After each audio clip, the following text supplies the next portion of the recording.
Well, welcome to this episode of Family Hour. This is Chakmah Choter, episode 8. We have Kirk there in his Tommy Bahama shirt. Of course, you have to have a sweater on because you live in the frigid area of Carmel, California. And Kirk, up there above you is Kevin. We have a tail here of a Wookiee. That's a Wookiee tail. Yeah, a Wookiee tail right now. Wookiee is trying to, there he is. He's trying to sniff the Wookiee and check you guys out. So welcome to Family Hour. Okay, here, Wookiee, you can come back over this way. Come on. There you go, buddy. All right. No. Let's just stay right there and just chill. Okay, thank you. All right. No, just sit right there. You be a good boy. Be a good boy. All right. Well, what we're going to do is pick up where we left off on our last program on the Chakmah Choter. It is, there's the Wookiee smiling at the camera. It is good to be with you. You can see we do have our new studio, which we partly are covered up here, but I think we are looking a lot better than we previously did. Yeah, it's a pretty backdrop now, isn't it, Kevin? Mm-hmm. Yeah, very much so. Yeah, so this is our library studio. This was the place, and I sent out pictures to our Facebook page showing what it looks like from the other vantage point. But this is the office where for the 6 years or 7 years prior to this, I wrote every day. So we have completely transformed a translating and writing station to a full-time studio. Yeah, it's now it's got a seat for me, for Leah, and production equipment, and that's pretty much all there is now to this room. It was a complete makeover. Wow. We can also, I think, what you guys had the opportunity to see when, and it's probably worth mentioning in this program, is that when Dode goes out of his way to besmirch those who are opposed to his Choter, because what we're reviewing now is the 14th Mashal, which was written entirely to present Dode's and Yahowah's Choter, and the purpose of the Choter, calling him Chakmah, a wise individual that serves as a stem off the main branch. Dode would be the main branch, also as a stem off the tree of the knowledge of good and evil, so that people would have the information they need to make a sound decision. And also, I guess, we've learned the rod of divine judgment. So in speaking of him, Dode is very protective. And he's protective because he can't do his job unless we do ours. And anyone who stands in the way of us doing our job, which is to reintroduce him to his people so that they can be saved based upon what he has achieved for them, and he can return during Yom Kippurim as Yahowah intends, based upon, again, Yisrael waking up and acting appropriately pursuant to Dode and to Yahowah. Anything, therefore, that would get in the way of that, since we are the only ones in a matter of now 3,000 years that have conveyed his story correctly, is a serious threat to Dode. So when we have someone that is as obnoxious as the enablers are to this rebellious mommy goddess cult, yeah, it's a serious affront to Dode, which is why he goes out of his way in this 14th Mashal to expose and condemn them. And I had the opportunity to post one of the videos. I haven't posted everything that this particular individual, Dennis T, had claimed on behalf of the Hive. I probably will over time, but that fireside chat was pretty much enough, I think. I think so. What was your reaction? Did you guys both see it? Yes. I tell you, that was reminiscent of the Nazis burning everything. You know, it's just I don't like book burners to begin with, but in this case, boy, talk about defining your own future. Have at it, pal. I mean, God. Yeah, I'm with you. Like when people burn the Quran, rather than, I'm anti-Islam, and rather than congratulate them, I said, "Why are you doing that? Why don't you read it?" show them what he says. And then you would understand what it says, and you could more effectively combat it. And I'd say the same thing is true with the Christian New Testament. I wouldn't dispose of it. I would read it so that you understand how the religion was, this hoax was formed. But in his case, the cover pictures that he has on those, and the titles of those books, those go back 4 years. Mm-hmm. That's when he would have had to buy those things. Right. And so he obviously bought them, knowing that if he read them, the translations and the commentary would inform him about who God is, what he is offering, what he expects in return.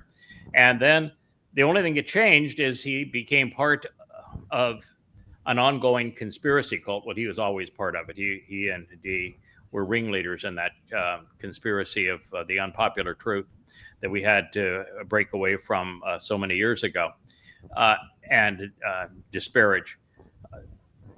And so that's the only thing that's changed, is he's become part of the mommy goddess cult. And so 99% of what he learned, in his case, probably 100% of what he knows about God, I have written about and taught him through those books. Yeah. And now that they're running a scam on mommy God, all of a sudden the books that taught him everything he knows need to be burned. Yeah, they indict him. It is.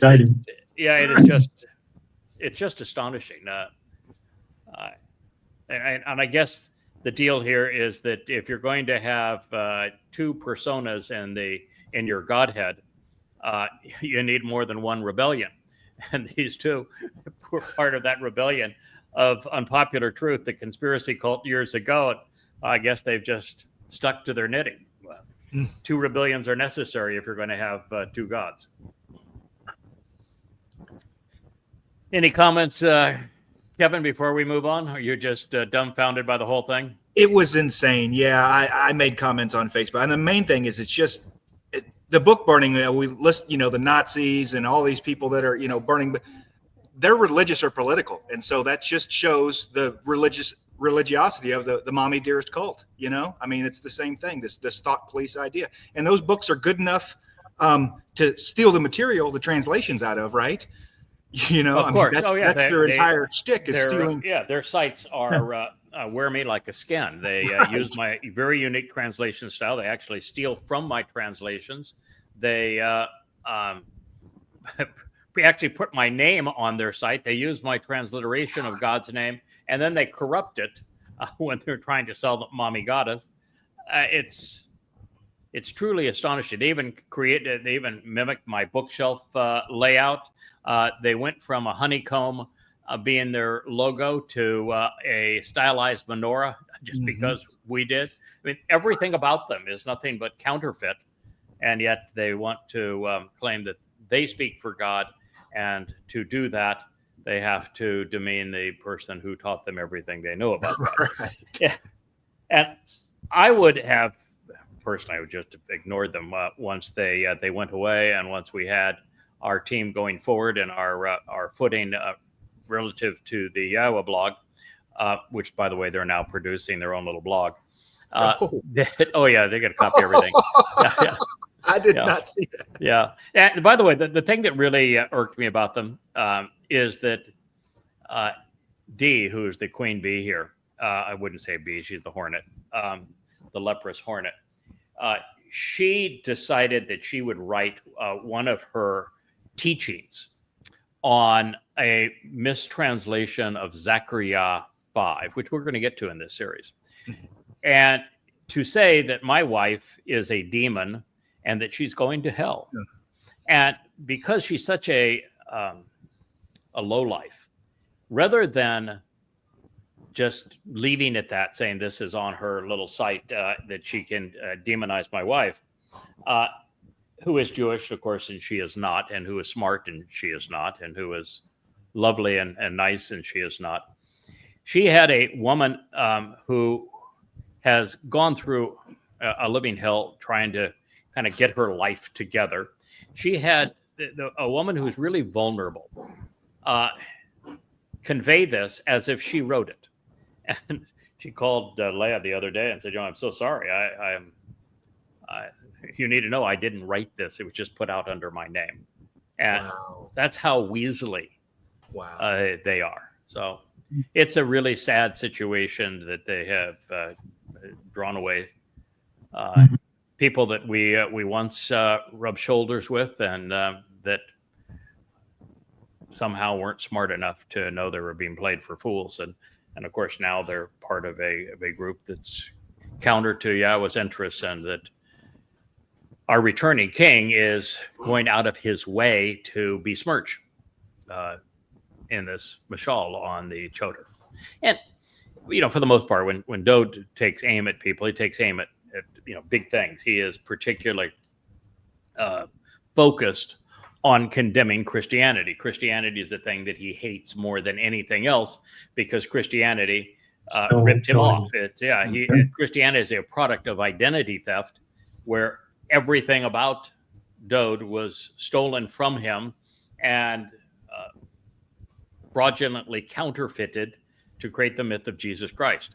And by robbing him and his people of what he achieved and his titles, Dode is naturally more embittered by, more hateful of Christianity than any other religion. And that's saying something, considering how disastrous both Judaism and Islam have been to God's people. So mostly he takes aim at bigger prey, but the reason in this particular case that he is focused on the smaller game of this rebellious Miriam cult of the mother goddess is that they are interfering with his Choter, and this Choter is essential to Dode being restored in his acclaim with his people. And there's only one of him, and this entire mashal is devoted to the Choter. So he has to, in his mind, defend it, and that's what he's doing. So Dode is going to continue dishing those who have opposed his return and his reign until he is here and they are not. And between now and then, he's going to continue to show us his brilliance through his lyrics of his wonderful prose in the mashal and his lyrics in his Mizmor. And he will continue to point out that everyone else that is opposed to him is rather dim-witted.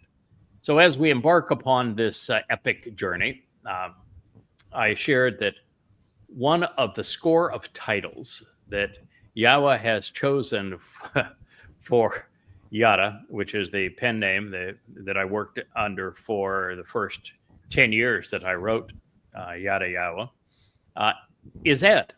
And Ed means restoring witness. This role, in our collaboration to save many souls, this role as a restoring witness puts Dode and myself in fairly rare company, because we are the only ones advancing the salvation of Yisrael and of Yehudim through sacrifices pursuant to the Moedim, the restoring witnesses to God's eternal testimony. So a truthful and honest, reliable and consistent Ed, restoring witness, delivers and saves souls. He's writing this whole entire word picture is on the Choter. So no matter what people may want to think, according to the Messiah and returning King, the Choter is truthful and honest. He is reliable and he is consistent. He is emeth, and enduring and steadfast, loyal, persistent, dependable, ethical, supportive and nurturing Ed, which is a restoring witness. It's called the Moed. The Mah part tells us to ponder the implications of, and Ed is of the restoring witness. So Ed means restoring witness or eternal testimony, either of the two, but it is used here as a title. and it says that he, not Saul, he delivers and saves. And he is delivering and saving souls, plural. Now, that's a big deal because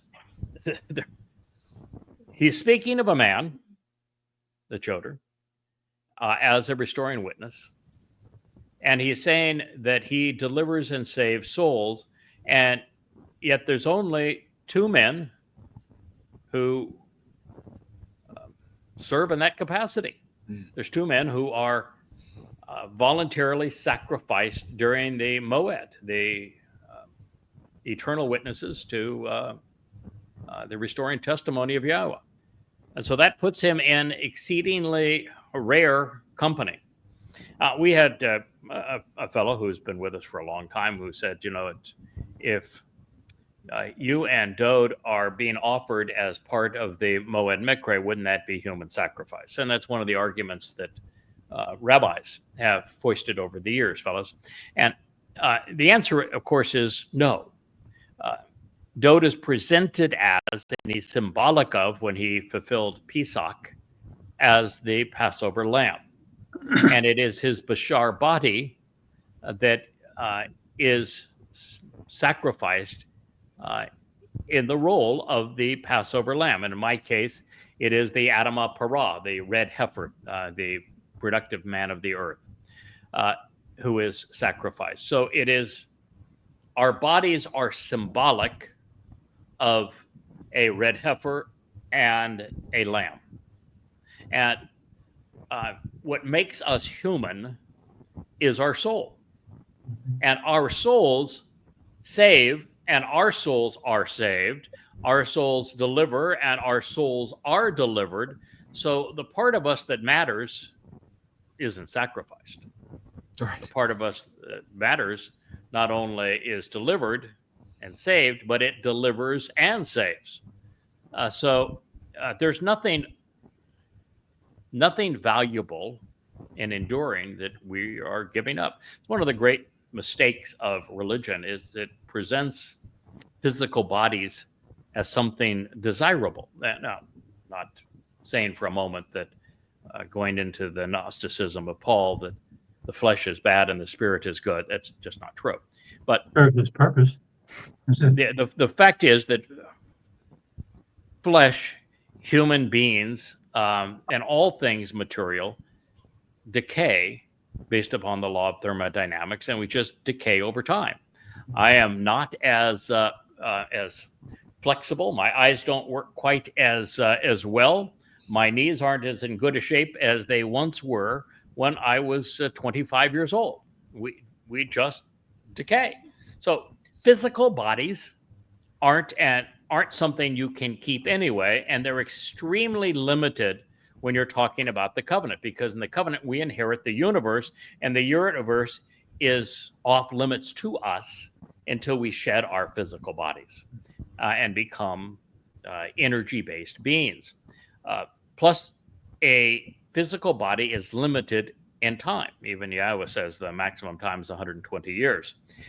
With a physical body, I wouldn't want to take mine near that far. I didn't even think I wanted to take mine to 70, but here we go. The 70 is young now that I am.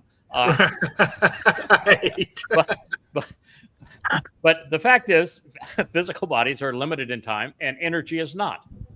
So we have to shed our physical bodies to benefit from the covenant, to be empowered, to be enriched, to be enabled. All requires the process known as E equals MC squared. Energy and matter are the same thing. They're just different amounts of the main same. And so you transition from matter to energy to be able to be enriched and empowered and to be able to endure forever. So to give up one's bashar, corporeal body, serving metaphorically as a bull, in my case, a lamb in Dode's case, we aren't giving up anything that has any lasting value to us, and we're not losing the thing that has value to us. So no, it's not a human sacrifice. It is, I mean, Dode was crucified. He wrote about it. and he was beaten by the Romans as well. And I will be beaten by the ultimate beast on this occasion. And it will cause the physical death of my physical body, just as it caused the death of his physical body. So that part is all real, but the realism is symbolic of something vastly more profound.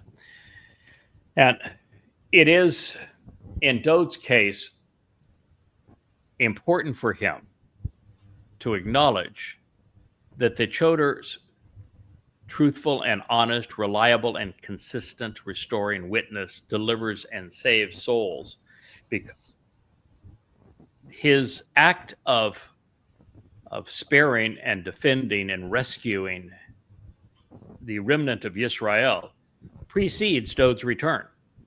This is the most important event prior to the family reunion, where Dode returns with Yahowah as our king on Kippurim.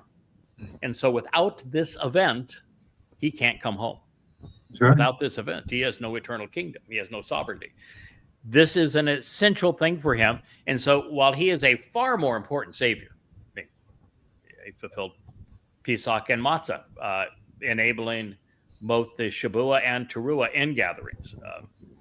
He's the man. But from his perspective, that's something he's already accomplished. And what is left to be accomplished is the fulfillment of the Towrah sacrifice of the red heifer. And so that's why he's speaking of this restoring witness, honorably, reliably delivering souls on this day.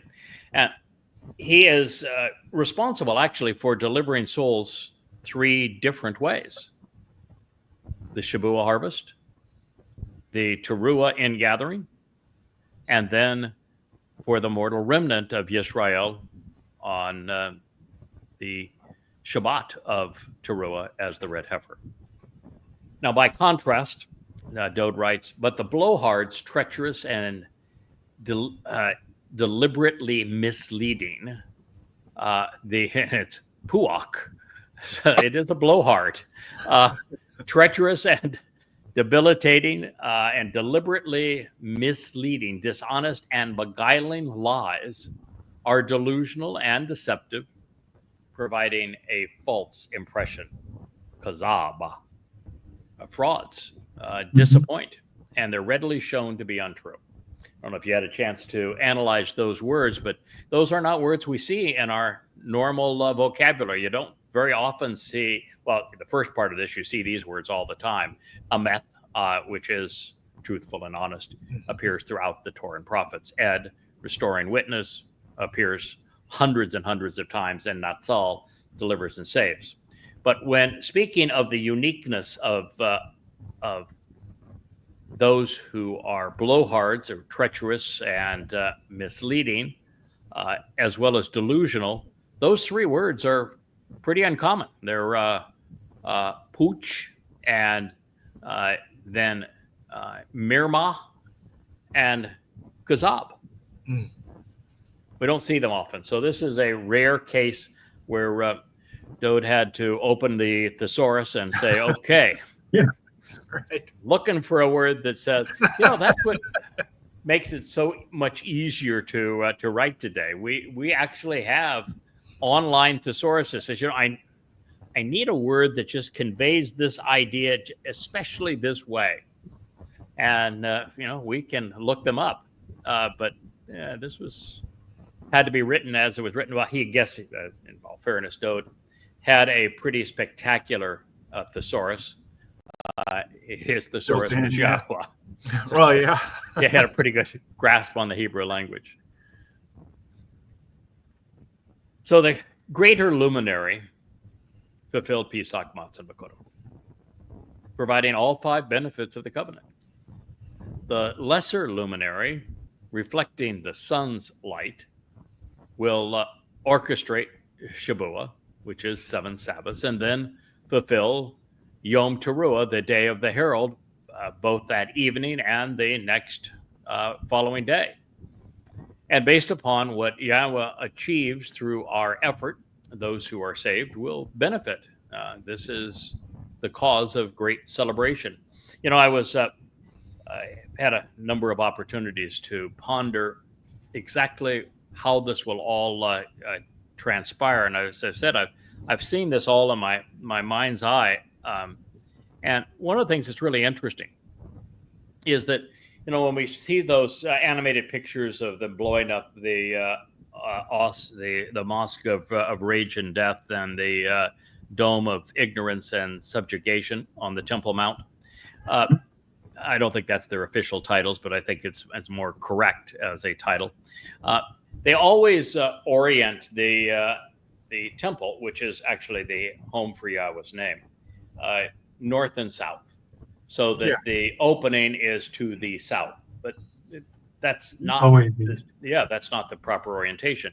It opens to the east, facing the Mount of Olives, and therefore that altar, which I've shown a picture of, a rendition of it, that has the 2 ram's horns and the 2 bull's horns on it, and the ramp that takes you up and leading from man's world to God's world through the sacrifices that are offered there.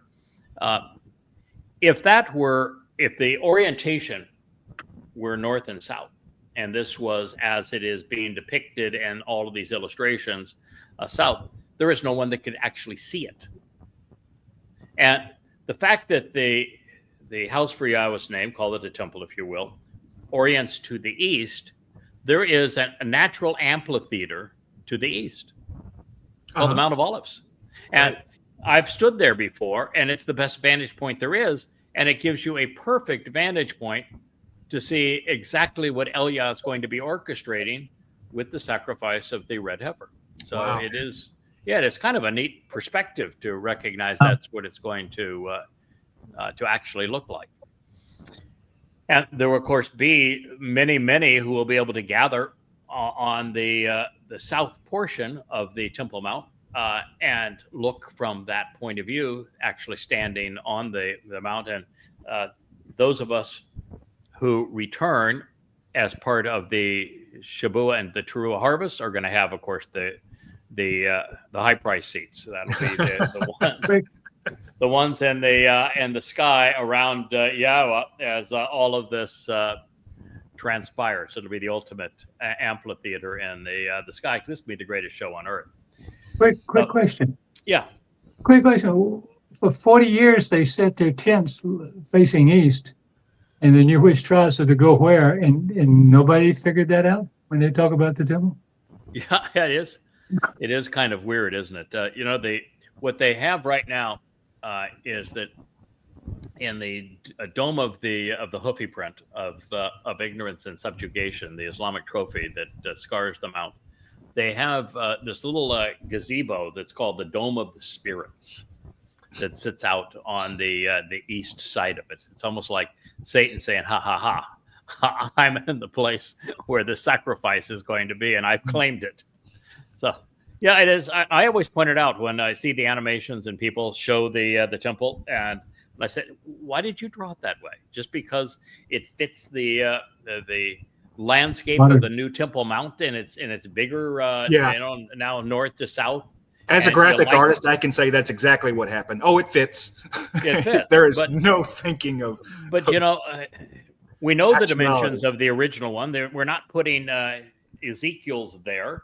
We know the dimensions of the original one, and God gave not only did God give very explicit instructions to Dode how it was going to build, he provided a diorama. When you read the way that the instructions were conveyed to build it, God provided not just a blueprint, but a diorama of this is what I want you to do. And so every nuance of it had very specific meaning to Yahweh. And the sun rises in the east, it sets in the west.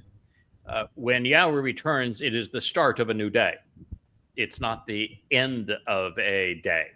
And he's going to, when he says he he's arriving, he is arriving with Dode, who's as brilliant as the sun. And they're coming back to Moriah by way of olives, because Mount of Olives is symbolic of what Yahweh and Dode as the Messiah, the one who is anointed with olive oil, represents. So this is the way they're coming back in. That is one of the reasons why the Muslims sealed the eastern gate. They put rocks up, and then they chose to be buried there with their swords, so that when the Messiah returns, he will be fought and struck by the Muslims, who will be resurrected with their swords, and the wall. Now, mind you, he's supposed to be God, and yet they can't figure out how to get rid of some stones in a wall and get past some dead Muslims. But that's the reason why it's done that way. It's why their little tombs are there, and why they're buried with their swords, and why it's all rocked in. I don't think that'll stop them. What do you think? No, I don't think so. What's interesting too, by the way, is that the final version of the home for Yahweh's name, which is also the covenant home, which, by the way, can't be rebuilt by Yehudim, because they don't even know Yahweh's name. So how do you build a home for Yahweh's name if you don't know Yahweh's name? But it says specifically that it will be built by Dode, and that Dode, upon his return, has the honor of building it. And then Dode, as a good king should, immediately says, but I'm going to share that responsibility, and you all are going to help. Now, by the way. And I do think, I don't think it's going to be made with stone. I think it's going to be made of light. I think that's the only way that it makes sense, that it'll be beautiful and made with light. But anyway, have your work gloves ready, because Yahweh is delegating to his son, as he should, and as he does. He's going to govern us for all eternity through his son. And the son, as any good administrator should do, it delegates as well. So I got a if guy. I get delegated to, I can tell you, I'm going to follow the advice of my king and do the same. So this will be a celebration, but for the few, not the many. For most, the blowhards in particular, their treachery is and misleading schemes are going to influence the vast preponderance of people who are going to fall for their deceptive delusions. I mean, when we read the stupidity that is put out by the mother goddess cult, and that is somehow gives them this sense of purpose, how they say that our failing was that I didn't mention the fact that the Ruach is feminine and represents the feminine aspect of Yahweh's nature, and therefore they have to save many, because I would be killing many if they didn't speak for Spirit Mom. And you go, okay, fellas, and gals. I wrote more about the feminine nature of the Ruach than anybody in all of history. And as a matter of fact, rather than not writing enough, I wrote so much that we had to do a mamaectomy and go through and pull it back, because we'd gone too far. We didn't go far enough. And then how do you then justify this by saying our piece de resistance, our ultimate proof, is the 8th mashal of Dode? And you go, okay, so where is Mom, mentioned in the 8th mashal? I don't think it is it? No, it isn't. No. The word's not even used. What about Ruach, since it speaks of Mommy's goddess? No, Ruach's not written either. It's all about Chakmah. And of course, the 9th Mizmor rips the evil one to this evil woman to bits, so they probably just didn't go far enough. Right. So all said and done, those who are boasting deceptively will be nothing more than ripples in the wind, fading into obscurity. Well, the family celebrates forevermore with nary a thought of them. We got a whoop whoop from Leah. Yeah. Yes.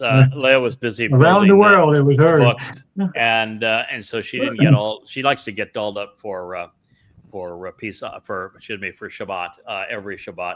She didn't get her doll up time because she was working on the new book covers for all of our books, and finally finished the last of them. And otherwise, we were going to have because I now have the lights and the camera and microphone all working for Leah. So we're about to have the pieces are all there. We're about to have a threesome off to the Okay. left on our screen. So this continues. With reverence and respect for Yahweh, there is great confidence and supreme trust. And so his children will have a safe refuge. And this goes right back to Yeshayah's presentation of the 7 spirits that are ascribed to and embody the Choter. One of them is the spirit of Yirah.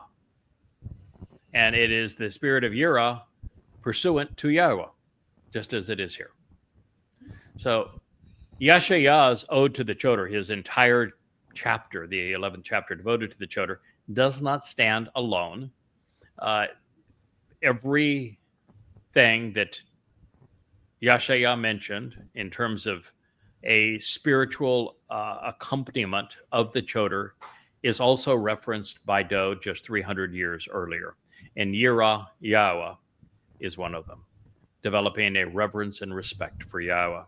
And in doing so, there is supreme confidence. There is great trust. There is tremendous reliance. And that is really the thing that we try so hard to get Yehudim and Yisrael to acknowledge Yahweh's name. There is nothing but emptiness in G-D and Adonai and in Hashem.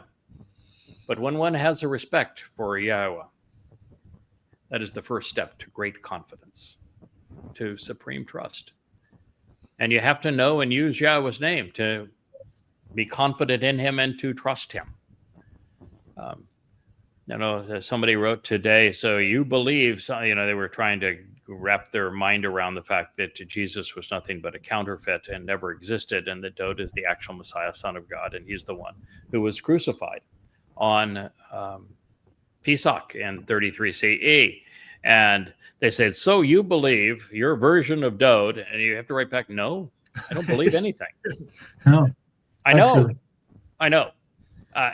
With great confidence and supreme trust that Dode did these things because he wrote about them, and he wrote about them in a manner that is proven true because of the prophecy involved in it. I mean, you can't write that you're going to suffer and die through crucifixion 700 years before crucifixion existed, or that Rome, who was the one to use it, even existed. And then 700 years before you fulfill it in 33 CE, you visit with Daniel in Babylon and say, this is the specific day that I'm going to fulfill Chakmah. And you arrive to do it, and you fulfill it on that exact day. So we're going to say that he did more than enough to prove that he is a prophet and that we can rely on what he said. And he said, I'm going to be crucified, fulfilling Passover. And then my soul is going to take your guilt into Sheol. Then I'm going to fulfill Bikurim as I return to the light. And it's my soul doing this, and it's going to be protected by Yahweh's Ruach throughout this process. So it is this reverence and respect for Yahweh. We are the first to bring Yahweh's name, the proper pronunciation of it, to his people. We are the first to prove that it is pronounced Yahweh, did the research to do so, and have written about it. And having a respect for Yahweh is essential. And it is the only way that Yehudim and Yisrael have a safe refuge. You can just sit right down there, Wookie.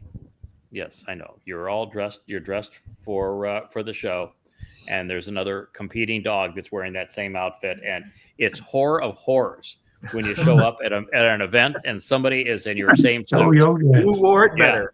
Yes, but I'm sorry there, bud.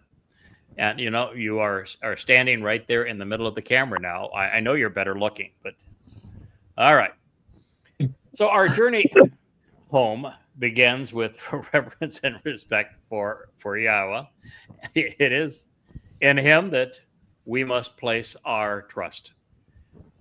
Our reward is a safe harbor and protective shelter as the children of the Almighty. Why don't you sit down there, Wookie? You can just sit down and chill. Thank you, buddy. It goes on to say, this is now word pictures, Proverbs 14:27. Reverence and respect for Yahweh is the source of lives, such that one may turn away from the snares of death. Well, that's pretty straightforward, isn't it? So, yeah, the Bakor, the firstborn son of Yahweh, by Yahweh's own admission, multiple times. His anointed Messiah, multiple times. The one He chose to be king of His people in His first life and His third. The man that volunteered to fulfill Pesach, Matzah, and Bakorim, and therefore our Savior. A prophet of the first order, the great lyricist and most brilliant songwriter of all time, said that a reverence and respect for Yahweh is the source of lives. So if you don't have a reverence and respect for Yahweh, the corollary would be it is the source of death. it's plague of death. So why would every Yehud and Yisraelite from 447, 448 BCE with Malachi all the way to 24 years ago when Yahweh asked me to engage to do this with Him, why would every single Yisraelite, every single Yehudim without exception, disrespect Yahweh's name to the point that they erased it? Rabbis. And what's the consequence of that? Death. Death. Just over the hill. And who's to blame? Self. That's where we started with you, was the name. Yes. We read the Yada Yahowah, and it was just, we were all over it. It was like, wow. And then how to write it, how to pronounce it, how to spell it. Yeah, the whole series is called Yada, to know Yahweh. Yeah. And volume 1 opens with, here is the grammar, here's the alphabet. Here are the oldest extant sources. Mm-hmm. I figured if you can get through the first 3 chapters that are pretty pedantic as they go through, here are each of the 22 letters and what they represent and what they convey and how they were drawn. And here are the moods, the stems, the conjugations in Hebrew.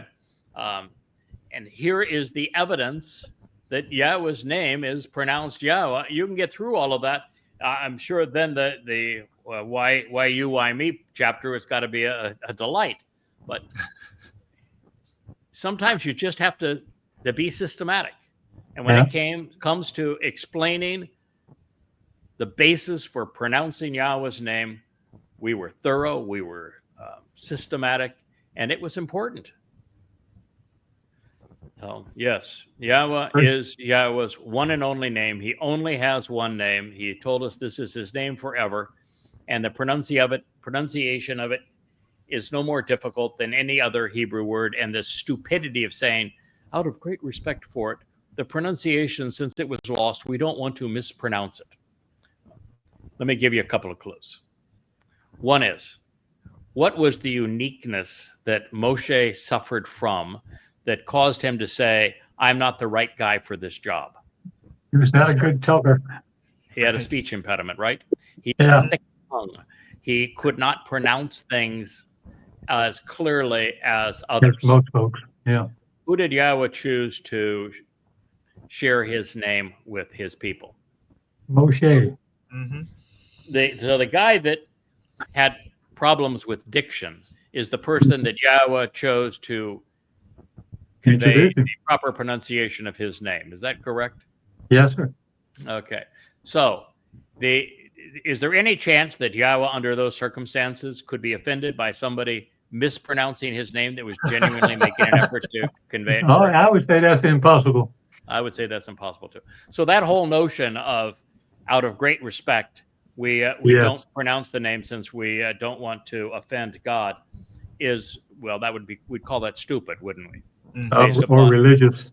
So do you think that Yahweh chose that to share that bit of narrative with us as to the one thing that Moshe said was his weakness, and I yet find it it's very the helpful. first thing that Yeah. Yahweh does is reveal his name to Moshe? Would you think that there's maybe a correlation between those two things to negate Yes. the desire of Jews to write Yahweh's name out of their lives? Yeah. Okay, and what's the second issue? What is the verb? Didn't Yahweh give us a verb that says, I need a verb, Alex? What? Yeah. Yahweh. Yeah, I need a That's verb. right. So that's so. Yes, that's Moshe, Yahweh, give me a verb, please. And the verb that he gave him was what? Yeah. Haya. Haya. And is haya an uncommon verb in Hebrew? No. No. In fact, it is the verb be. I was, I am, I will be. The verb for exist, just be. Probably the most common verb you can have in any language. I'll be there, be. Yes. That be me. Be. Yeah. I is. I is. I was. I am. I will be. I'm gonna be too. Yeah. Haya. How is haya written? With 3 of the letters. Three. Yeah. Is it written with a hey, a yod, and a hey? Yes. Do you find any one of those letters in Yahweh's name? Yes. Yeah. 3. All 3. All 3 of them are in Yahweh's name. So since we've been pronouncing haya, and no one's saying, well, I don't want to mispronounce the And I verb. don't want to do that. Because No. I don't want to offend the verb. Is anybody saying that? I'm not going to pronounce the verb for fear of offending it? No. Or is it obvious that it's haya? It's obvious. So now we know how to pronounce 3 of the 4 letters in Yahweh's name. Now, what is the name of the book that Yahweh conveyed his name, instructions regarding his name and guidance as to how to pronounce it? What is Torah. the name of that book? Oh, we have an answer from Torah, the one who was too shy for the camera tonight. That's called a Torah. Is the missing letter among the 4 letters in Yahweh's name, is the missing letter somewhere in Torah? Mm-hmm. It is, isn't it? In fact, we get the O in Torah from the Wah in Torah, don't we? So is that being mystery solved? It does to me. So it's Yahowah. Okay, so that covered. Reverence and respect for Yahweh is the source of lives. I was the same fellow, and I really hope he does listen. He seems like he's actually open to the truth. That is now just having his mind blown that with the realization that I'm trying to get across to God's people, Yisrael and Yehudim, that the myth of Jesus is completely unfounded, and it was predicated on identity theft and creating a counterfeit of Dode David, and that Dode is the this actual Messiah and Son of God. And so the first thing this person says, so you're telling me that there was reincarnated and that Dode David lived 2 lives? Oh my goodness. So if you're a Christian, doesn't your Jeebus have 3 lives? Didn't he supposedly exist before he was born? Very well. Yeah. And then he was born, right? Yes. And then he was killed. Actually, Yes. 4 lives. Then he came back to life. That would be the 3rd life, right? And now Yes. he's supposed to return, which they call the second coming would be the 4th, right? And it Pretty can't count much. very good. So the second coming is 4. He had 4. So you don't have a problem believing the pagan mythology of a dying and resurrecting God and of a man god. Dionysus is the one, but Dionysus is a man god, and he is born every December 25th, and he is resurrected every Easter. Mm-hmm. So you don't have any problem with that. And no one denies the fact that God says, countless times that Dowd is coming back as king, which would be 2 lives, right? No one has any problem recognizing Eliah is going to come back, right? Even Jews, they set a seat for him at Pesach dinner, and somebody goes and opens the door for him. They even pour him a nice glass of wine and set a plate for him because they know that Eliah is coming back, correct? Yes. Yeah. Wouldn't that be 2 lives for Eliah? Mm-hmm. And they know that Dowd gets 2 lives because he's coming back as king, right? So Yeah. Oh no. Why It's would simple. somebody have a problem between 2 and 3? You think God said, "Oh, well, 2 is the limit, no more than 2," or do you think God said, "Okay, in this case, with the 2 fellas that are offering to sacrifice their bashar bodies to save my people, that I'm going to use to enable and fulfill the Moed Mikre," the couple of fellows there, they get an extra life. Not that they're going to really enjoy that one where they're sacrificed, but nonetheless, they get an extra life, those 2 guys, because they're offering their lives so that everybody can live forever, just as this said, that they get 3. But not that you want the second one for either of them. So why is that so difficult to understand? Religion. And why is it that somebody think that it's reincarnation if God takes our spirit, which is with his family members? Spirits are either mortal or eternal, depending on who they're associated with. If your spirit is associated with Hasatan, the adversary, if you're overtly religious and political and promoting those things, then your spirit is associated with Hasatan. It goes into Sheol, where it lives forever. And if you are part of the covenant, and Dowd's not just part of the covenant, he is the covenant. He established the covenant with David. He didn't establish the covenant with Abraham. He narrated the covenant with Abraham. Yahweh says, "I established the covenant with Dowd," and he speaks of Dowd in eternal terms, even coming back as if he were was brilliant as the sun. So Dowd clearly has a presence that is ongoing, and his soul has never died. Even as he fulfills matzah, he's very clear to articulate that his soul left his physical body once his physical body died on Pesach and was taken into Sheol to deposit our guilt, and then was protected by the Ruach of Yahweh while in Sheol, and then escorted on Bakurim back to Shamaim. So Dowd's soul continues. He's not resurrected. He's not part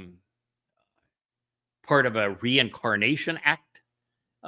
What all Yahweh has to do, and he has to do this for a number of different occasions, is he takes the DNA that was used for Dowd's first life, or even for mine, and he takes an aspect of the DNA. He wrote the 3-dimensional alphabet, and he writes some up so that he can set Dowd's soul into a physical body that would have mirrored Dowd's body, so that he can serve as the Passover lamb and he can come back as king of eternity. This shouldn't be all that difficult for people to understand. So yes, the answer is Dowd has lived 2 lives. He will live 3. And Eliah is going to have 3 lives, and I'm going to have 3 lives. That's just the way it goes. And every other covenant member is going to have 2. And I'm going to tell you, you are not being cheated. No, I don't think so. If you get 2 lives versus 3, because that 3rd life is eternal. Some of us will have more. 8. Well, Leah's pointing out that there will be a number of people that will have. She's saying will have 3 as well. There's 8 people that return with the Choter, following Shabbat, but they're not sacrificed, so they're still Just the same way. still just 2 lives. And trust me, it's, as I say, you're definitely not being cheated No. if you No. if you get 2 rather than 3, because the only purpose for the middle one of the 3, because we all have eternity with Yahweh, which means we have a second life. That's why this says Chayim. Is that the singular or plural of life? Yeah, it's plural. Plural. Plural. Even So, L'chaim. yeah. So here we are, Chayim. We're being told that there are 2 lives that are being spared, that are the result of a respect and a reverence for Yahweh. So it's plural, and with some 3 people, it's 3 of them, and with everybody else who's a member of the covenant family, it is 2 of them. Now, the other thing here is that he says that such that they may turn away from the snares of death. It is interesting that the Christian and the Muslim myth that all souls either go to heaven or hell is therefore negated by this comment, because death, maweth, is distinct from eternal torment or eternal incarceration in Sheol. Yes, understood. So you are therefore forewarned that the Christian and Muslim depiction of you either capitulate with said God and said God's pretend prophets, or you are going to hell forever, is nonsense, because what we are being spared to have multiple lives from is not eternal separation in Sheol, but from the snare of death. And that's the nature of it. The vast preponderance of souls, according to Yahweh, are not rewarded with a eternity and Shamayim as part of the covenant family, inheriting the universe, and they are not punished with a trip into Sheol. The overwhelming preponderance of people are given the opportunity to live their lives. They were given free will. They were given a nasama, which is the ability to discern right from wrong. And should they have not come to know Yahweh, at the end of their lives, they are simply dead. Their souls dissipate into nothing. And from 450 years ago to the time starting about 24 years ago, there wasn't a single person, not one, who avoided the snares of death, because there wasn't one who came to respect Yahweh as the source of lives. So it's a pretty profound statement here in the midst of this textbook on proper chotering from the man who would have 3 lives. And, he wrote this during life 1, which means that Yahweh had to educate him about the nature of lives. Now, a second life is God's gift to every member of the covenant family. But even in this, there is an affirmation of Yahweh's plan. The men who would come to respect Yahweh's name more than any others became a source of life by laying down their mortal existence so that the soul might endure. In death, many would live. Is that not the message of both Pesach and of Towrah? Yes, sir. And now, what is music to my ears is that Dode was inspired to write that the covenant family would be would be numerous and impressive. And this means Yeah, that's a whoop whoop. Yeah. That You want to slow down.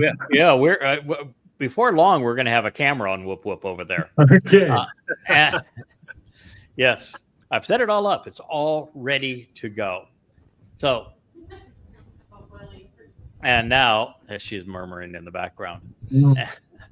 and she is representing Yisrael. And we have a mission to convey this message to Yisrael.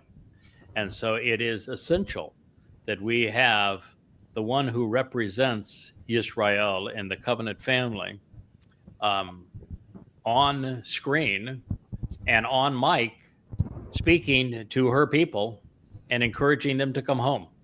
They're here. So this is important. Yeah, here.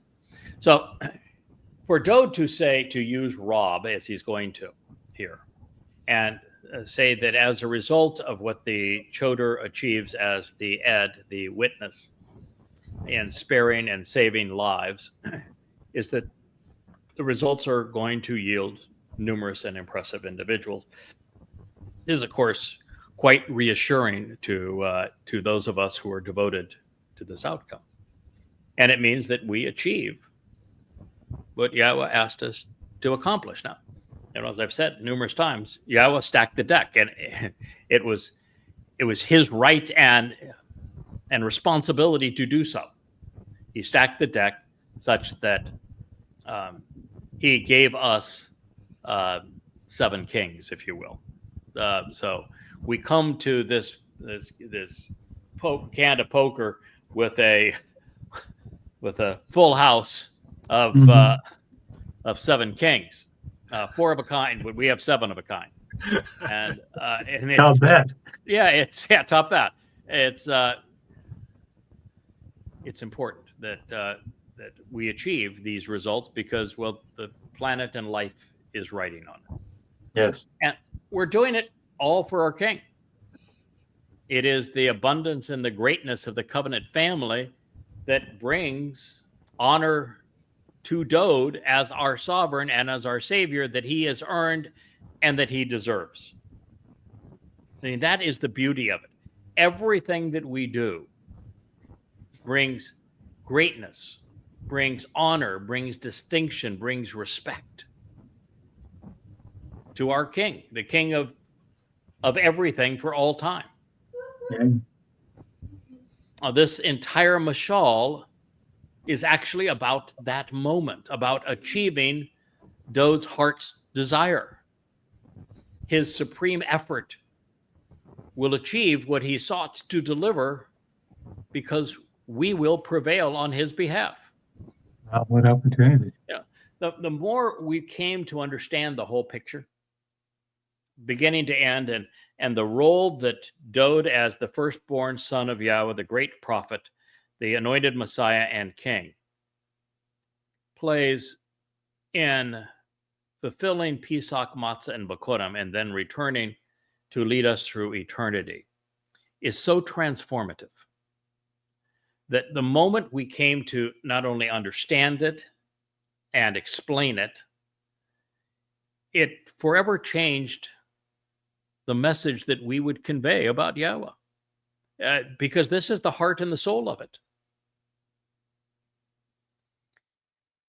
So in a large and great robe with an impressive and abundant people, family,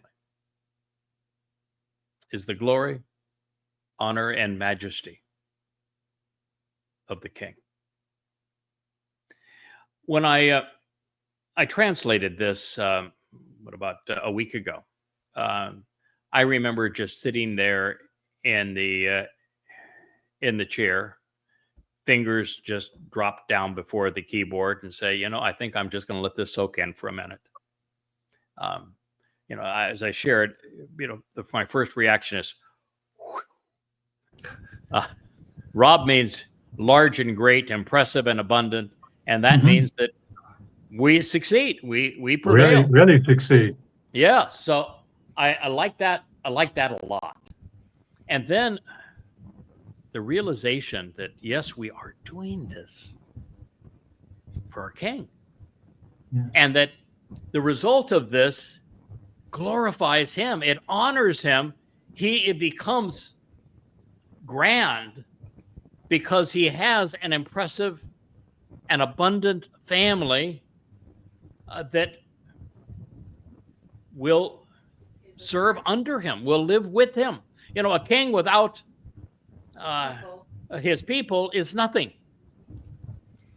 And a king with two people, you know, is kind of like Wookiee with Asher and, you know, and Leia.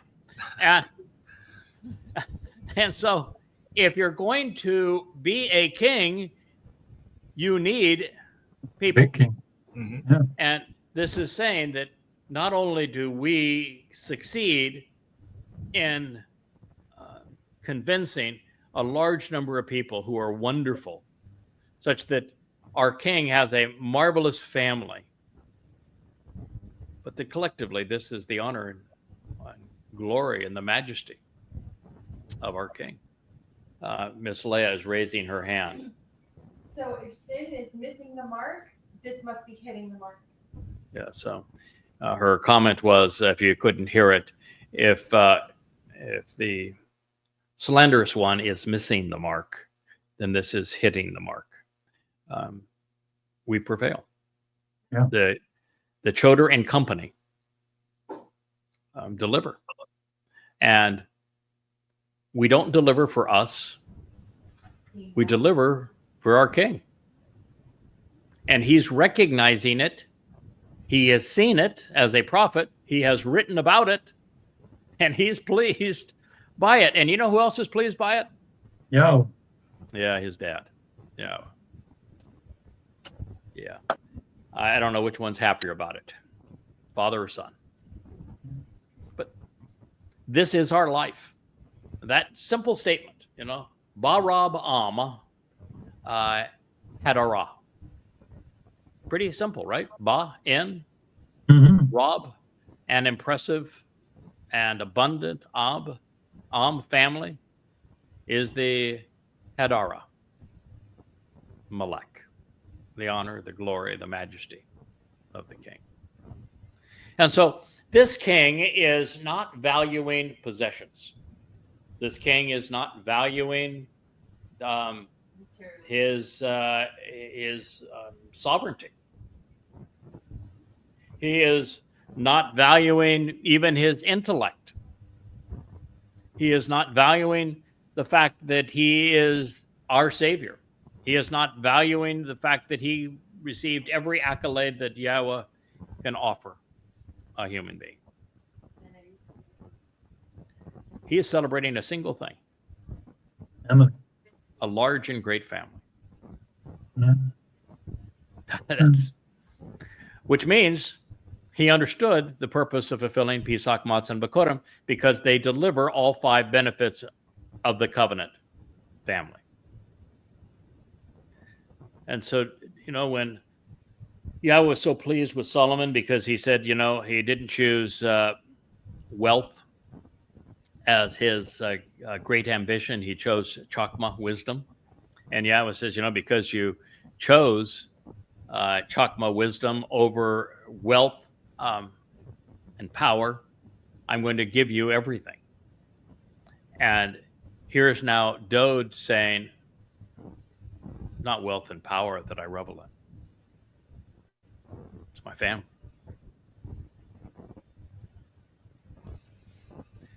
That, my friends, is a good one. As I said, I just translated that. I just sat down and said, Leah, we need to talk. This it brought to tear.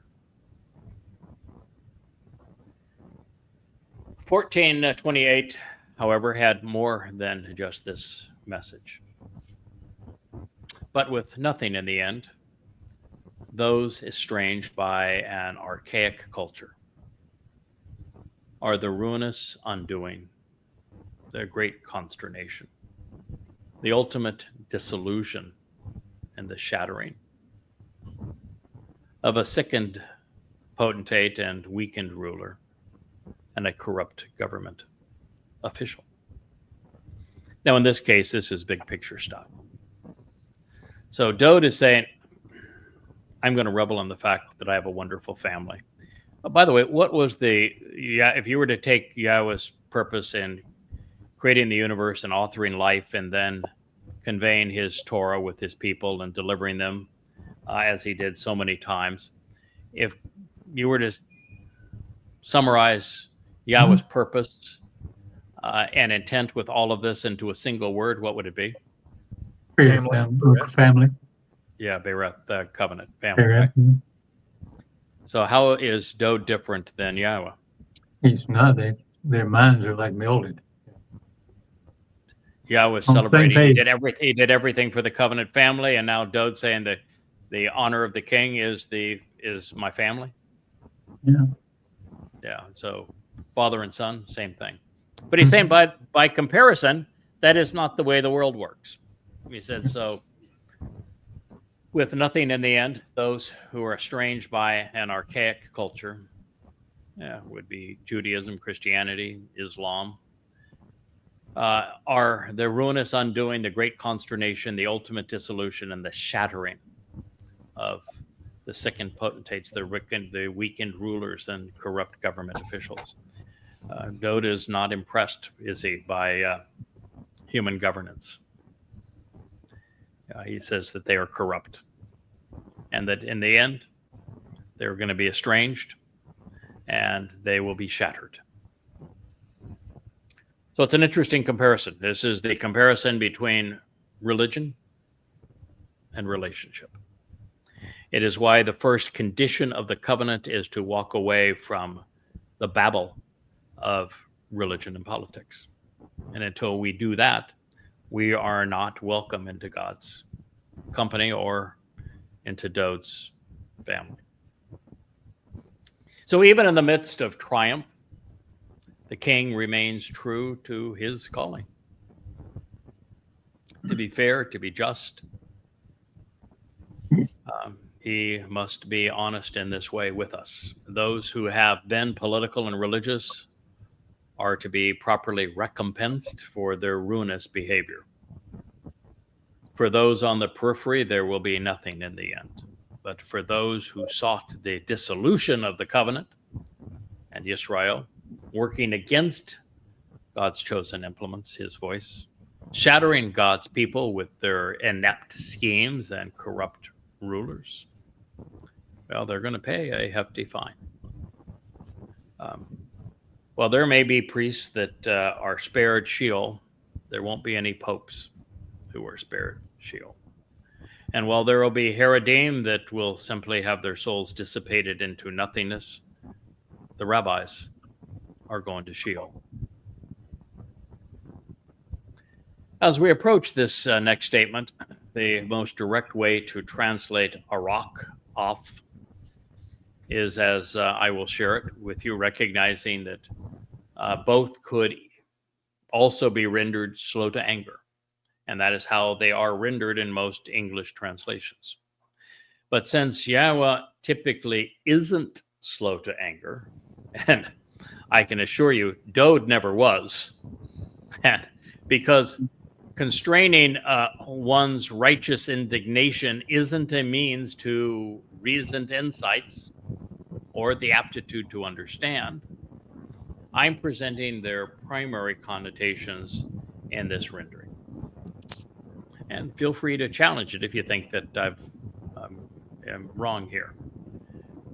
Prolonged exposure to nosing around and long suffering by the one inclined to breathing slowly and deeply yields a tremendous ability to understand copious, logical, and reasoned insights, along with the aptitude to be intelligent and discerning. So, Arak off, I've rendered using their primary connotations, which would be prolonged exposure to nosing around and long suffering by the one inclined to breathing slowly and deeply, the one who is fitting and proper with his angst over an extended period of time. This is the approach, fellows, that we've taken to Yahweh's testimony from the beginning. Mm-hmm. Now, the only reason I know about Choter is I was nosing around in the Dode's Mashal Proverbs, the observations series, those 5 volumes, begin with I don't know if you remember William the Elevator Man down in Oh, Florida. yeah. Mhm. Oh yes, he was very curious as to who the evil woman was. Well, now he knows. And so he sent me the sixth Mizmor. He said, I would really appreciate if you could translate it and speak as to who the evil woman is. And that led us to a review of Yeshayah and the first 20 chapters of Yeshayah, where we came face to face with the Choter. And then that led us to the only other mention of Choter, which is in this 14th Mashal. We did what we do. We nosed around. And we have been steadfast, long-suffering, if you will. Breathing slowly, deeply, methodically, taking our time throughout this process. And what Dode says, if you do that, it yields a tremendous ability to understand. You discern copious, logical, and reasoned insights in the process. And you gain the aptitude to be intelligent and discerning. Tabuna. I think that's since it's the primary connotation of these words, it's a fitting depiction, particularly in a word picture whose primary word, the most repeated word, is Chakmah. Intelligence, wisdom, systematic approach to transitioning from knowledge to understanding. However, an easily provoked and inadequate spirit promotes foolish impiety and irreverence, along with a moronic sense of preeminence and superiority. I will. That word. Stupidity is this here. So that is the contrast. So if you're easily provoked and inadequate, diminutive, ill-tempered, puny, and vexing spirit. So that would say that Dode recognized that there is more than just the Ruach of Yahowah. That while the Choter may be the recipient, is the recipient of the 7 Ruach of Yahowah, there is also an inadequate, easily provoked, diminutive, ill-tempered, puny, and vexing Ruach, isn't there? Mm-hmm. So if you're off representing a Ruach that is inconsistent with Yahweh's Torah teaching and inconsistent with the pronunciation of Yahweh's name, for example, or fighting against Yahweh's chosen implements, it just might be that you are snuggling up to a diminutive, ill-tempered, puny, and vexing Ruach. And maybe that is the Ruach of Mommy Dearest. And maybe that's the Ruach of the cult leader that is promoting Mommy Dearest. And there is, by the way, another spirit cult that happens to be a really big one. You know, there's a religion that claims that that every member of that religion has the infestation of a spirit. Islam? Christian? No. The Christianity. The Holy Spirit. No, there is no spirituality in Islam. No, it's the Christianity. The Holy Spirit allegedly comes upon, and you're born again spiritually with the Holy Spirit and Christianity. Yeah, that's the whole precept of it. And so it's obviously this diminutive, ill-tempered, puny, and vexing spirit that is promoting foolishness, impiety, irreverence, a moronic sense of preeminence and superiority. Boy, look at Christianity and their sense of preeminence and superiority. They go and blame Jews, who are God's chosen people, of killing their man god, and then after doing so, they claim that they are supreme, that God chose them, who the actual people that killed the actual Messiah, that God chose them over those dastardly Jews, claiming to be preeminent. If you talk to any Bible thumping Christian, they have an air of superiority, a sense of preeminence, and of course the religion is utterly moronic. So I think this is the easily provoked, inadequate, diminutive, ill-tempered, puny, and vexing spirit that is promoted by the foolishness of Christianity. Yeah, in Judaism there isn't much of a spiritual influence in the religion, and there is none in Islam.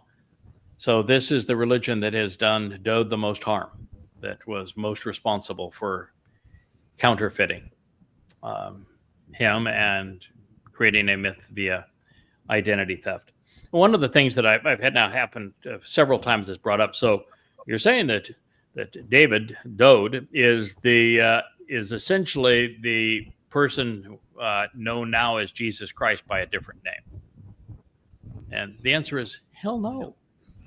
No, Jesus Christ never existed, and beyond all of that, Jesus Christ is painted as a god, and no, Dowd is a man, and God won't fit into a man. God's a whole lot bigger than a man. No, and there is so many things that are attributed to the mythical Jesus character that are usurped from Dionysus and some from Odysseus, that no, it's not just, you can't put Dowd's name into the Christian New Testament and have your answer. The entire Christian New Testament's narrative is false. Yeah.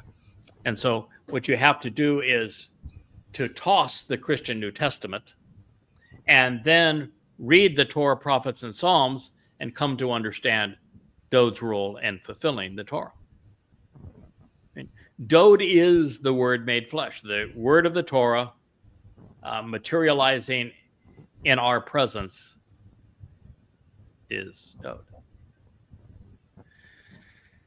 So in situations where focus and endurance are required, I've adopted, and so have many others, the practice of slow and deliberate breathing.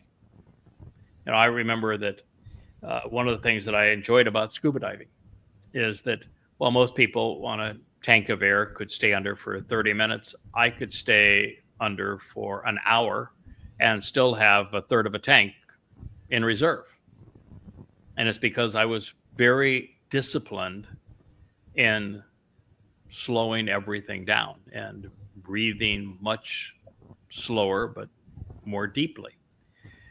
And when you do that, you develop a sense of calm and a definite sense of endurance. And time moves differently for you when you do that.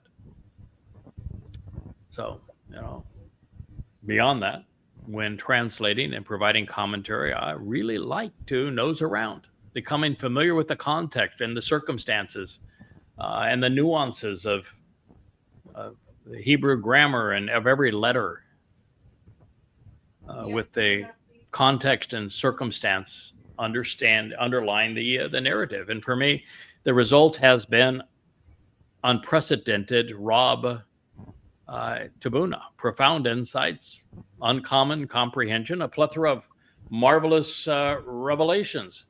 By contrast, if you go out half-cocked, you fly off the handle, if you're half-baked, as they say, inadequately informed, ill-prepared, overly indoctrinated, and undereducated, those people are very easily agitated and readily provoked because they've got no answer. So all they can do is lash out at the person that gives them news that is contrary to their beliefs.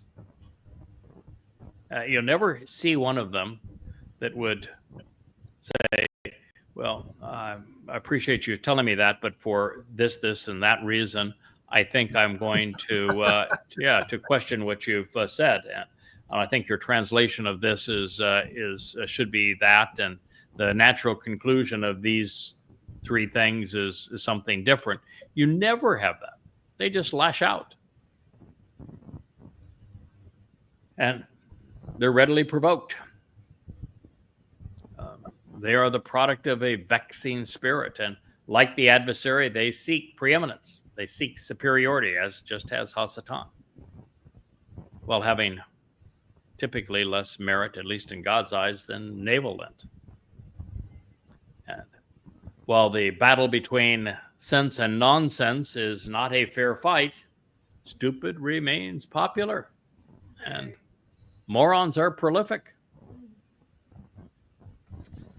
So, fellows, well, Yada, Choter, Malak, Ed, and Chakmah, the wise and circumspect one, are relevant names and titles describing this mission, as are Aleph and Shower, the learned and observant bull.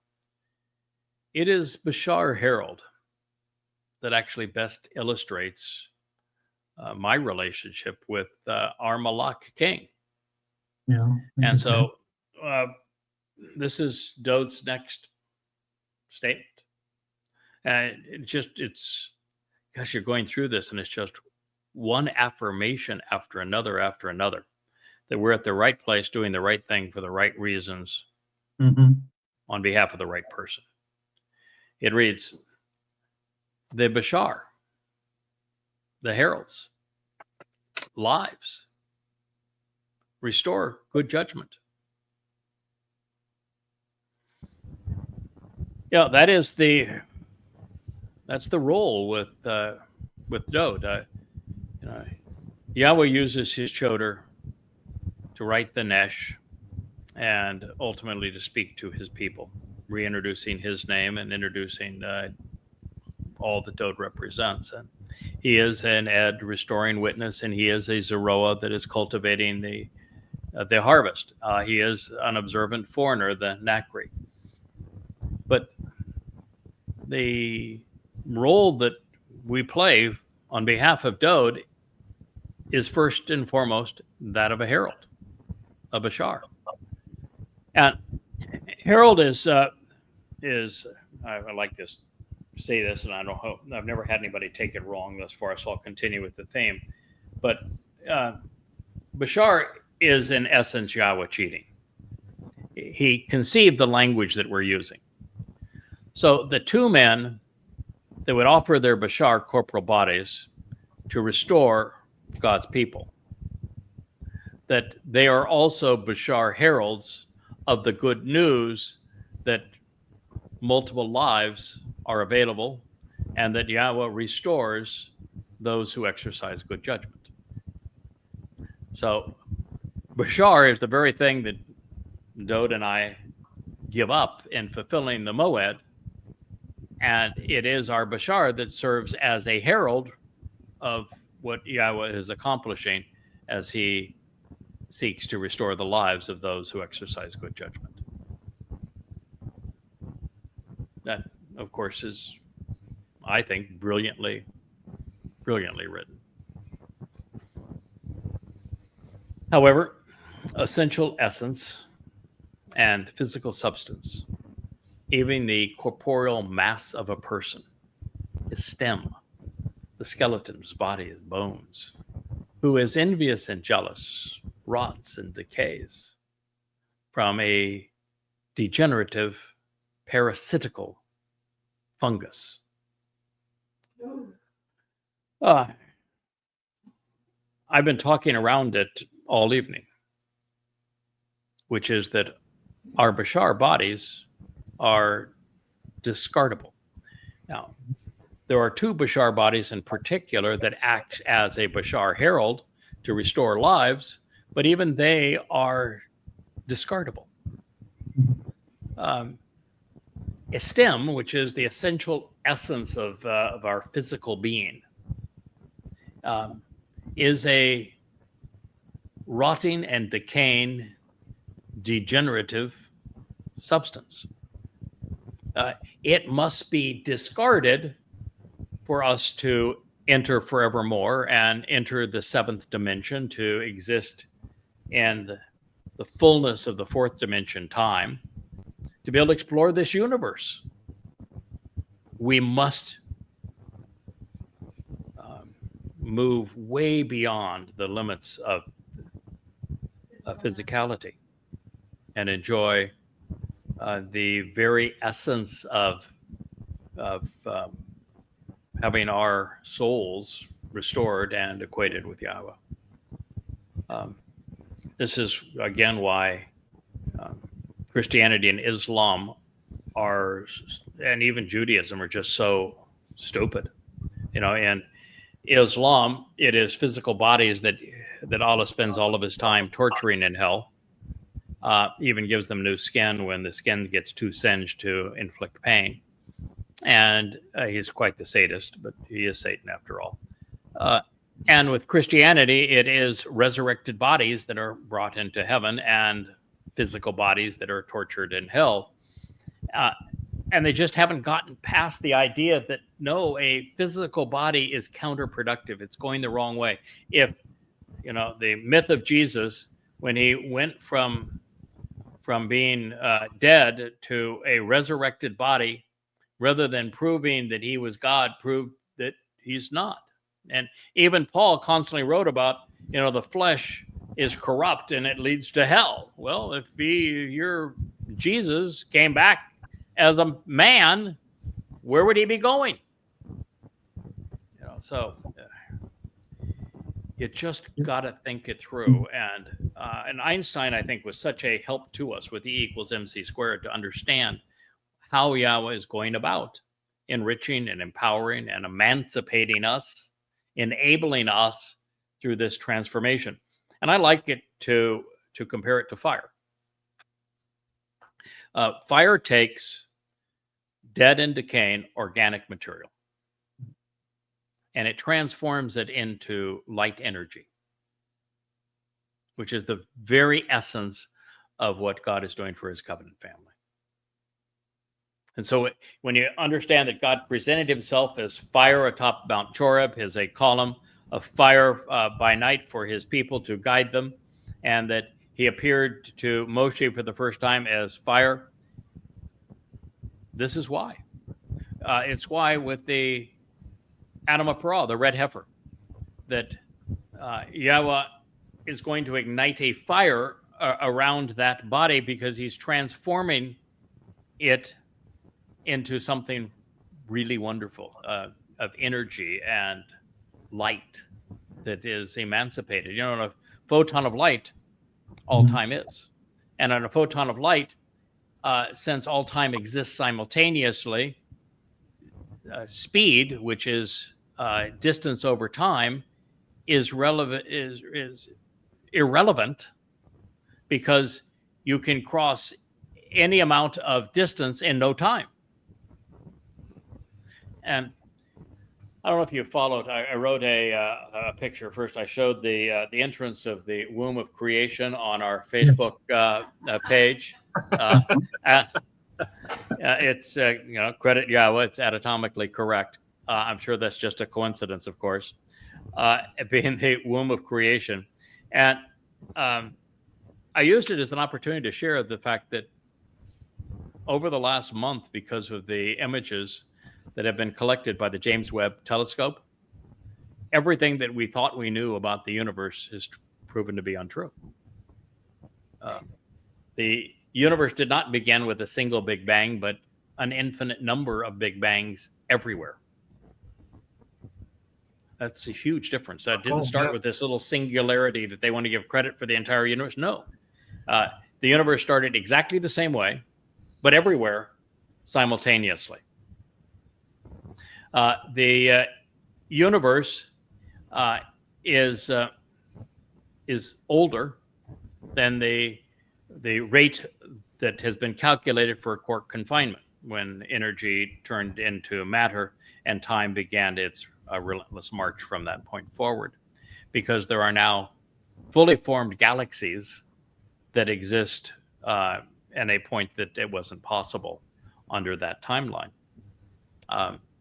And we also know that the 96 or 93 billion light year diameter of the universe is the same no matter where you are in the universe. So if you were even to be at the edge of the known universe, it's still in every direction, which you can see is 93 billion light years from you, which means that everywhere in the universe is the same. How does that work? How does that work? That is still the way it works. And it also means that the universe is not limited to that, but there's an entire universe that goes way beyond that is the limit that we can see, because space is expanding faster than the speed of light, which means the light from those galaxies that are that distance away are going away from us faster than the speed of light, which means the light can never reach us, or so they thought. But now they're finding galaxies that were fully formed that are outside of that space. So the universe appears to be, well, they're saying it could even be infinitely large. And it was created everywhere simultaneously, not out of a singularity. And that it is much more, infinitely more matter and energy than was previously thought. Literally every aspect of cosmology and astronomy has been disproven by the James Webb Telescope. And I think the moral of the story is that if you're observant and you recognize that just because the scholars and the scientists and all the people are saying the same thing and believe the same thing, doesn't make it true. So there's an application there for religion and politics, isn't there? Yeah. Well, so many people believe Christianity, it must be true. So many people believe Islam, it must be true. Yeah, so many people believe evolution from inorganic matter to humans, so it must be true. Well, sorry. And this is really quite the lesson, because literally everything we thought we knew, even about the process that was involved. And the reason I bring it up at this time is that the universe is so gargantuan, so far beyond our comprehension, that the only reason for it to exist at this scale, based upon what Yahowah has offered us, is for us to shed these things. Because with these things, we can't even get to the nearest star system. It's Proxima Centauri. There's 3 stars that are all pretty wimpy out there, representing this cluster of 3 stars in a system, and we can't even get there. As a matter of fact, because the space is expanding, even if we could travel at half the speed of light, which is probably very close to impossible, but even approaching the speed of light becomes absolutely impossible. Well, they're moving away from us faster than the speed of light. So there really is no way to get from here to there. So the only way to do it is to be transformed into energy, which is the very thing that Yahowah is saying he's going to do for us. And therefore, it is the Bashar's heralds' lives and his purpose is to restore good judgment so that we can think about these kind of things and also have not only productive thinking, but the right kind of attitude and approach to our God. And that he's saying our physical bodies, and this is a man who gave his physical body to fulfill Pesach, so we ought to know a lot about it. Our physical bodies are rotting, they decay, they degenerate, they're and so many are infected with this parasitical fungus of religion. Mashal word pictures, Proverbs 14:30. I would say the purpose of the Choter, therefore, and also the Bashar, is to restore good judgment. That is what we seek to do. We provide information to restore good judgment, because without it, Dode is unappreciated and Yahowah is unknown. So this is one of the reasons that Chakmah, intelligence, is the most repeated theme in our King's Ode to the Choter.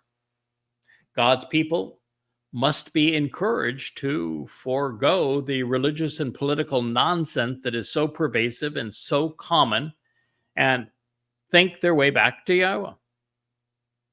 And while reconciliation is available and highly recommended, the conditions must be known, understood, and accepted. Somebody wrote on our Facebook page, that I had said that if you were to start today and read 3 hours every night, that it would take you a full year to make it all the way through the 35 books that are on the shelf of Yada Yahowah. That's how long the average person would take to read them.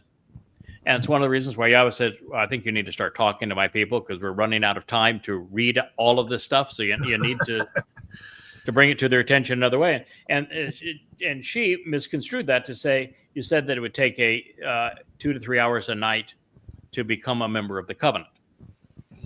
And one of our most devoted listeners and participants in the covenant family, Matt, says, no. He says, as my good friend Captain Kirk shared with me, once you understand and accept the 5 terms and conditions of the covenant and embrace those and act upon them, you are covenant. And so doesn't take forever. I'm still filling in gaps. Oh, and from today was a big day. This is a lot of stuff. This is good. Yeah, and so there's just so much we can add to what we know, and the more we know, the more meaningful our lives become. The more effective we are. It's like Kirk, when you first painted, you probably had a very steady hand, and you just had an inclination, an ability, an aptitude to do this. But the more you studied the pigments themselves, once you studied light and the nature of light, once you studied perspective, once you studied texture, for example, and then actually got an artist's view of life, how is it conveyed? Then you are equipped with far more effective tools to be a great artist. The same thing is true with YAHOWAH. Absolutely. We can be part of his family as children, as infants, by accepting the terms and conditions of the covenant. But you can't be productive until you learn a lot more. And that's one of the reasons why once Dode returns, YAHOWAH returns, we enter the millennial Shabbat, our job is just beginning, because all of the mortal remnant of Israel that is spared by the sacrifice of the Adam Parah, the most mature of them is going to have known YAHOWAH and been aware of his Torah teaching for a grand total of 10 days. They are babies, and they're going to have babies. And so somebody needs to equip them to be effective, honorable, productive members in YAHOWAH's covenant family. And that is, in fact, our job going forward. Great job. Yeah, a great job. I'm actually convinced. Did I teach the art class? Yeah, well, because YAHOWAH, first of all, he's a very good artist. You can tell by the entrance to the womb of creation that YAHOWAH is excellent. Every time I look at my wife, I say, "Yep, excellent." Well artist. done, y'all. Yeah, nice job. Even like the flowers, the sunflowers that you drew and you posted online, the emotion that is conveyed, the texture, the light, the perspective. Thank you. Being an artist is a real gift, and you're very similar to YAHOWAH as an artist. And I've long said that translating is as Mhm. much art Oh, as absolutely. as it is an exercise in logic. It's better. Yeah, yeah. And truthfully, one of the things that was necessary before we began the YAHOWAH blog is to have the entire picture, the portrait that God had painted of our life in the garden, to being estranged from it, and the means that he went through, particularly with Dode and with us, to return us to the garden. And once you understand that entire picture, and you know all of the hues and colors and nuances that YAHOWAH put into this portrait, and it's properly framed, and you can present it in its entirety, including the timeline of it, then you're in a position to do what we're doing now and to host the YAHOWAH blog. And we would love to retire. And by the way, what is the name of this series of books that with these articles that Dode wrote that are called Proverbs? What is the actual word? Mashal. Oh, And yeah, what does that? something. And A what does word that picture. mean? A word Word picture. picture. Yeah, So Dode also painted pictures with words, absolutely. and so that is the. That's how YAHOWAH is communicating to us. He painted a picture with words. We are the first to put the entire portrait together. And you know, when you put the whole portrait together, it's a portrait of Dode. Believe it. It I know really it. is. Yeah. Yeah, it's a portrait of Dode. In fact, we just redid the covers for the Coming Home series, Mm-hmm. and they're Dode's portrait, and that really is the story. Dode is the exemplar of the covenant. He is the Center of exemplar all. of what God is trying to achieve with all of us. Coming to know and love God makes us more like Dode. Dode is the object. It's why that discovery that Dode fulfilled Pesach, Matzah, and Bakorim, that he is the Messiah and the Son of God, that he is our returning King, that discovery is the greatest discovery in human history because it's the essence of the portrait that God has painted for us. It's why Dode's name is listed second most only to Yahweh himself. It's why Dode exists at the heart of YAHOWAH's story. It's a 6,000-year story, and Dode lived right in the midst of that. So that is the portrait that we are painting in the YAHOWAH blog, and that's why we have Kevin and Kirk here to share it with us, and why we will soon have YAHOWAH's Piece de Resistance, and as the third picture right there. I can't actually see her as I do the show. I can hear her, but I've got this screen and this wall of lights that separates Leah and I. She sits on the producer's couch over there, and typically with Wookie in her lap as she does the show. But we have her number. We have a camera set up for her. We have lights that are on it. They're all hooked up through the master switch. And Rich is coming back full time. He arrives on Monday, and we're going to get this all dialed in so that Israel, you're going to have a Yisraelite that gets to speak directly to you. And the woman that was presented as barren is going to have children. And many are going to become part of the covenant family because of the expanded and expressive nature of the YAHOWAH blog. Well, this was a nice experience of our family hour. I think we are probably at 2 or very close to it. Thank you guys for being part of it. This was a more kind of relaxed and enjoyable romp through the word picture of our King, and I enjoyed it immensely. I hope you did as yes, sir. Well. Absolutely. Good night. Have a wonderful and happy, fulfilling Shabbat, And as we say here, the Shabbat is not a do-nothing day. It is revel and respect Yahweh Day. It's our day to enjoy our relationship with our God and everything He and His beloved Son have offered. May God bless Thank you you. all.